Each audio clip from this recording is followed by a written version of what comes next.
Critic's notebook, Kathy Griffin comes back with a vengeance and Laugh Your Head Off tour. After the infamous photo of her holding a Donald Trump mask covered in fake blood, Kathy Griffin and number 39's life and career were seriously derailed.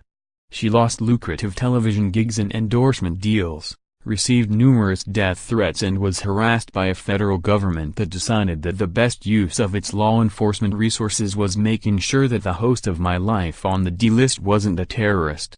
It now turns out that the incident, as painful and traumatic as it was, may have been the best thing that ever happened to her. After a nearly year-long period of hibernation, Griffin has rebounded in a big way with an expansive world tour cheekily dubbed Laugh Your Head Off. It has produced sellouts at some of the biggest venues she and number 39's ever played, including recent shows at New York City and number 39's Radio City Music Hall and Carnegie Hall. Notoriety, as is so often the case, turns out to be a career booster. Just ask Sean Spicer, who recently signed a deal for a television talk show after spending his 6 months as White House press secretary lying to the American people. Griffin was triumphant and defiant at her Carnegie Hall performance Tuesday night, clearly basking in the love and support of her fans who filled the auditorium. She proceeded to vividly demonstrate that, whatever the minuses of her recent experiences, there has been at least one major plus: it and number 39's given her enough material for a whole new act. More than enough, actually.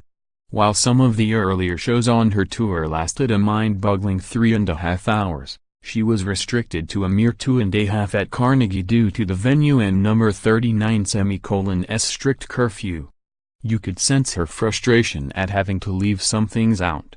And they said you wouldn't and number 39's come, Griffin gleefully observed as she came on stage following a video recap of the controversy and her career in general. She immediately made it clear that she would be taking no prisoners. Everybody in number 39's going down tonight, she announced, adding, "I know what you came for.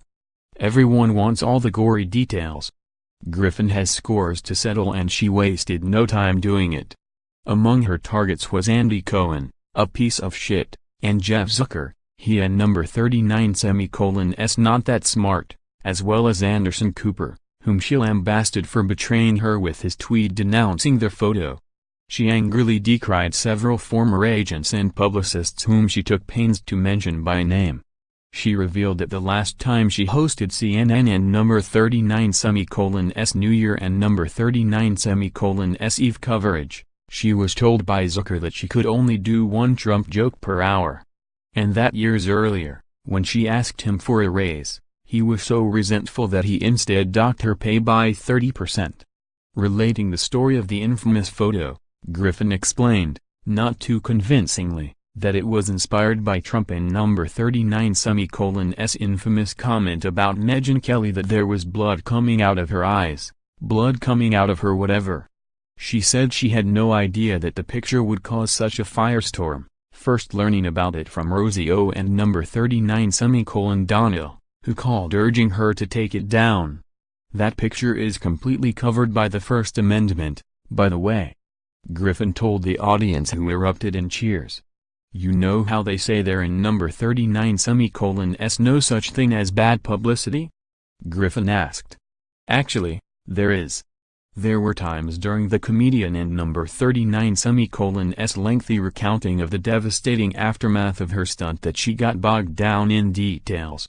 Recounting conversations with her lawyer and delivering lengthy accounts of her legal troubles, Griffin began to resemble Lenny Bruce in the last stage of his career when he spent most of his time on stage bitterly lamenting his persecution at the hands of the authorities. But Griffin is too savvy a comedian to bore an audience with her troubles. There was one moment when she got emotional and almost lost it, talking about the death threats sent to her elderly mother and sister who was dying of cancer.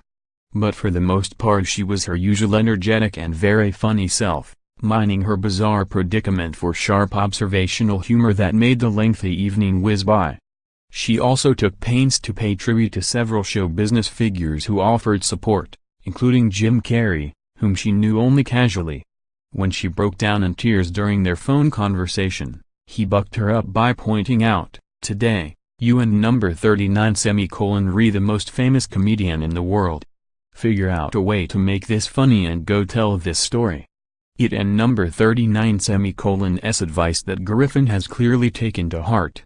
Her show was as much emotional catharsis as stand-up, but she managed to find hilarity in her situation. Receiving death threats by mail, for instance, is usually not something to laugh about. But it is when a third of them have return addresses.